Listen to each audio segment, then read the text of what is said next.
আমরা ছোট থেকেই শুনে এসেছি যে সঙ্গ দোষে লোহা জলে ভাসে। তো এই কথাটার মানে হলো গিয়ে যে আমরা যাদের সাথেই চলবো তাদের মতনই কিন্তু আমরা হয়ে যাই। তো ভালো এনার্জিস, ভালো পজিটিভ মানুষের সাথে থাকলে কিন্তু যেরকম বন্ধু বান্ধব, ফ্যামিলি মেম্বার্স, যে কেউ হতে পারে, তাদের সাথে আমরা তাদের ভালো এনার্জি আমরা নিব আর আমরা এক্সচেঞ্জও করব, আমরাও ভালো এনার্জি দেবো, তাহলে আমরাও ভালো হব। তো ওই জন্য বলা হয় ভালোর সাথে থাকলে আমরা ভালোই হই।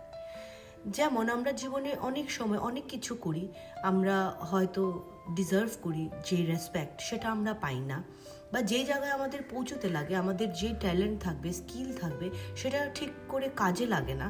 কারণ হলো কি, আমাদের চারোদিকে এরকম মানুষ থাকবে যারা আমাদেরকে সবসময় ডিসকারেজ করবে যে তোর ধারা এটা হবে নাকি, বা তুমি এটা করতে পারবে নাকি, এটা অসম্ভব একটা স্বপ্ন, এটা কি বললেই হয়, এটা কি হবে, এই যে নো নো নো, এই যে না করতে পারবে না, এই কথাটা আমাদেরকে ডিমোরালাইজ করে, আমাদেরকে এনকারেজ করে না, আমরা এগোতে পারি না। আমাদের মনে হয় ঠিকই কি আমরা করতে পারবো, ওরা তো আমাদেরকে ভালো চেনে, কিন্তু না, আমরা নিজেরা আমাদেরকে ভালো চিনতে পারবো। আমরা যদি ওই ডিসিশনটা তখন আমরা নিজেরা নেই যে করে দেখিয়ে দিব যে আমরা করতে পারবো কি না, আমরা ওই ডিজার্ভিং কি না, আমরা তখন ইনার পিসকে নিয়ে আইসোলেট হয়ে মানুষের মধ্যে না থেকে, আর টক্সিক মানুষ যারা না না সবসময় বলতে থাকে, তাদেরকে সরিয়ে দিলে আমরা কিন্তু সত্যিকারের মতো আমরা ওই উঁচুতে পৌঁছতে পারবো।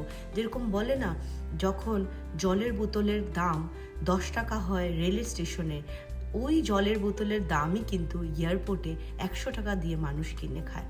তো ওই রকম দামি যদি নিজেকে তোমরা মনে করো যে আমরা ওই রকম দামি হতে পারবো, তো যারাই বলবে যে তোমার ধারা হবে না, তাদেরকে এটা বলে দিবে যে পারিব না সে কথাটি বলিও না, আর কেন পারিব না তাহা ভাবো একবার। তাদেরকে পজিটিভ এনার্জি দেবে আর নিজের লাইফে পজিটিভলি এগিয়ে যাবে। তো দেখবে একদিন যেটা তোমার জন্য স্বপ্ন ছিল সেটা তোমরা পূরণ করতে পেরেছো। তো অল্প অল্প করে প্রথম সব কিছু একসাথেই হয়ে যায় না। Rome is not built in a day, একটু সময় লাগবে, কিন্তু এফোর্টলেসলি মানুষ যখন করতেই থাকে, হার্ড ওয়ার্ক, কিছুটা ফেইট আর ভগবানের উপরে বিশ্বাস নিয়ে কিন্তু এগিয়ে চলবে। ভেঙে পড়লে কিন্তু হবে না। আর সবার আগে ওই টক্সিক মানুষ যারা তোমাকে বলেছিল তুমি পারবে না, তাদেরকে জীবন থেকে কিন্তু সরিয়ে দেবে।